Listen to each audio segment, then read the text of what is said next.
नमस्कार दोस्तों, welcome back to my channel. और मैं हाजिर हूँ एक और वीडियो के साथ। बात करेंगे यस बैंक के बारे में और इंडसइंड बैंक के बारे में, और कैसे आप इन दोनों बैंक से बच के रह सकते हैं। अगर इन्वेस्ट करेंगे तो लंबे समय के लिए फंस जाएंगे। तो शुरू करते हैं इस वीडियो को। चैनल पे नए हैं तो चैनल को सब्सक्राइब जरूर कर लीजिएगा और साथ ही में बेल आइकन को भी दबा दीजिए। तो यस बैंक और एक बैंक जो अभी मुझे नेक्स्ट यस बैंक बनता दिख रहा है वो है इंडसइंड बैंक। ये दोनों बैंक को बहुत, यस बैंक को तो स्टोरी आप लोगों को सबको पता है, इंडसइंड बैंक का स्टोरी उतना खराब नहीं है। इंडसइंड बैंक के ना मैनेजमेंट में प्रॉब्लम है और ना ही उनका लोन बुक का हालत उतना खराब है।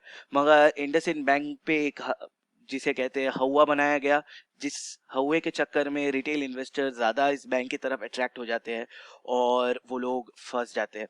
तो इसीलिए मैं ये वीडियो बना रहा हूँ और आपको थोड़ा एक्सप्लेनेशन दूंगा क्यों मैं कहता हूँ कि जब तेजी आता है या जब बहुत उछाल होता है या कोई स्टॉक न्यूज में रहता है तो उस दौरान उस स्टॉक से कैसे आप बच के रहिए।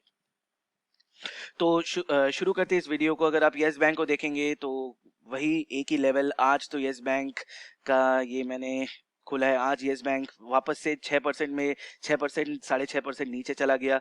कुछ दिन पहले ये बहुत उछला था, कुछ 2 दिन पहले ये बहुत उछला था। अगर आप देखेंगे 20 तारीख को ये बहुत उछला था 30, और बहुत लोग सोच रहे थे कि वापस से यस बैंक में तेजी आ जाएगा, वापस से यस बैंक में बड़ा निवेश होगा, या लोग सोच रहे थे अच्छा पैसा बनाने का मौका मिलेगा। मगर ये सब जो उछाल आता है यहाँ से बच के रहिए।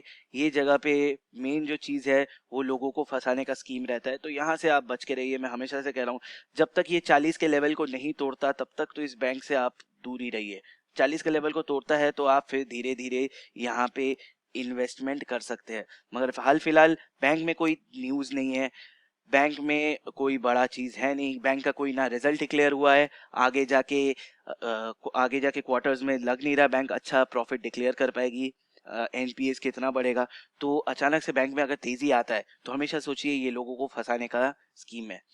चलिए अब बात करते हैं कि क्यों मैं हमेशा कहता हूँ ये यस बैंक से आप थोड़ा दूर रहिए, थोड़ा बच के रहिए। जो स्टॉक न्यूज में है उनसे तो स्पेशली दूर रहिए, उसके बारे में देख लेते हैं। तो यस बैंक में जैसा कि आप जानते हैं, इसको मैं दिखा दूं, सबने इन्वेस्ट किया था। एसबीआई ने यस बैंक को बचाने के लिए, एसबीआई ने, एचडीएफसी ने, आईसीआईसीआई ने, एक्सिस ने, कोटक ने, फेडरल ने, बंधन बैंक, आईडीएफसी फर्स्ट बैंक, सब ने इन्वेस्टमेंट किया। और इन लोगों ने जो इन्वेस्टमेंट किया था, इनको एक शर्त पे इन्वेस्टमेंट दिया था गवर्नमेंट ने। गवर्नमेंट ने कहा था कि आप 25% स्टॉक बेच सकते हैं और बाकी 75% स्टॉक आपका 3 साल के लिए लॉक इन रहेगा। तो 25% वो लोग लीगली कभी भी बेच सकते हैं, आज लिया तो वो लोग कल बेच दे सकते हैं। और 25% स्टॉक वो लोग, सॉरी 75% स्टॉक वो लोग 3 साल बाद बेच सकते हैं। तो इसी शर्त पे इन लोगों ने इन्वेस्ट किया था और उसके बाद मार्केट में तेजी भी आया, शेयर यस बैंक के शेयर में बहुत तेजी आया। मगर अगेन हम रिटेल इन्वेस्टर यही सोचते हैं कि यहाँ पर अगर बड़े बड़े बैंक घुसे हैं, बड़े बड़े इन्वेस्टर ने इन्वेस्ट किया है, तो वो लोगों ने जरूर कुछ सोच के इन्वेस्ट किया होगा। हम लोग लगे हाथों इन्वेस्ट करते हैं और इसका फायदा उठा के निकल जाते हैं। अब देखिए, आपको हमेशा सोचना चाहिए इन्वेस्टमेंट एक पर्सनल पॉइंट ऑफ व्यू से किया जाता है। आपका जो आप जितना इन्वेस्ट कर सकते हो उतना शायद मैं नहीं कर सकता, या मैं जितने दिन के लिए इन्वेस्टमेंट को होल्ड कर सकता हूँ उतना शायद आपका कैपेबिलिटी ना हो कि आप होल्ड कर सकते हैं। तो हमेशा इन्वेस्टमेंट कभी ये मत सोचिए कि बड़े कोई इन्वेस्टर ने, जैसे राकेश झुनझुनवाला जी है या कोई और बड़े जो बिग बुल्स जिन्हें कहते हैं, उन्होंने इन्वेस्टमेंट किया है तो आप भी उस पर इन्वेस्ट कर दीजिए, क्योंकि उनका पॉइंट ऑफ व्यू, उनका नजरिया कुछ और हो सकता है, आपका पॉइंट ऑफ व्यू, आपका नजरिया कुछ और हो सकता है। तो ये हमेशा याद रखिएगा, कभी किसी का कोई इन्वेस्ट कर रहा है वो सोच के ना इन्वेस्ट करिए। तो यहाँ पर आपने जैसे देखा इन बड़े बड़े बैंकों ने इन्वेस्ट किया, बहुत पैसा इन्फ्यूज किया, और इनको एक एक शेयर जो आप देख रहे हैं, जितना भी शेयर मिला है, एक एक शेयर इनको 10 रुपए के भाव से मिला। ये गवर्नमेंट ने अलॉट करवा के दिया था, 10 रुपए के रेट से इन लोगों को अ, ये शेयर्स मिला, और लीगली वो लोग 25% शेयर बेच सकते हैं। और इसी दौरान 17 मार्च से लेकर 16 मार्च को अलॉटमेंट हुआ था, 17 मार्च से लेके 31 मार्च, यानी आप कह सकते हैं 15 दिन में नहीं, 10-12 दिन में ऑलरेडी कुछ बैंकों ने अपना स्टेक जो 25% लीगली वो बेच सकते हैं, बेचना शुरू कर दिया। जैसे कोटक महिंद्रा बैंक ने 9% ऑलरेडी बेच दिया है, फेडरल बैंक ने 19.60% बेच दिया है, और आईडीएफसी बैंक ने 16.1 बेच दिया है। और सबसे मजे की बात जो ये है, इन्होंने इसको बेच के डबल पैसा कमाया। वो मैं बताता हूँ कैसे, देखते रहिए।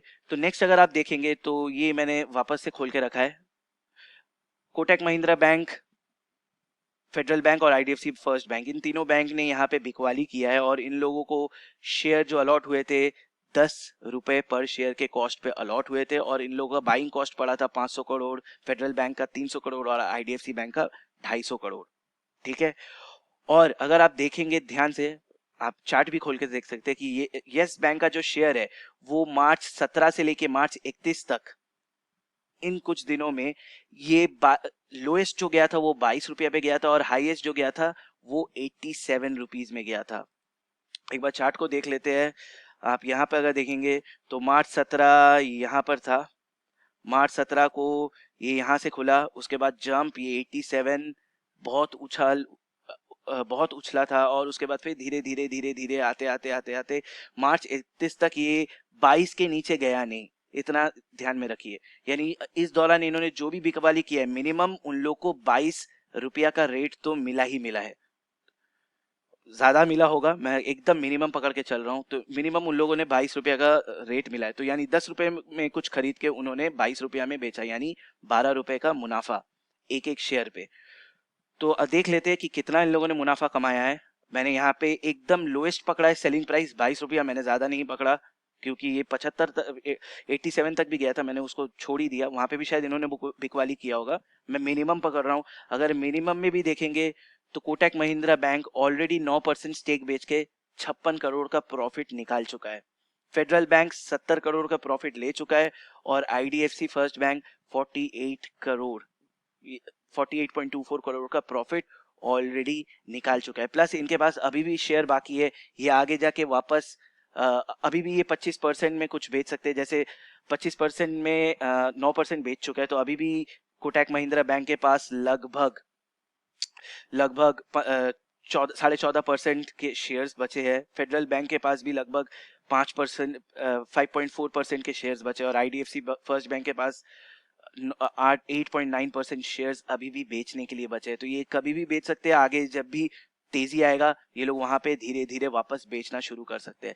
तो इसलिए कहता हूं, जब भी आप उछाल देखेंगे ऐसे शेयर में, यहाँ पे ना फंसिए। ये शायद जो आप उछाल देखे अचानक से, ये जो उछाल दिखाई दिया गया, यहाँ पे शायद कितने बैंकों ने अपना स्टेक बेच के वापस से मुनाफा कमा के निकल चुके होंगे।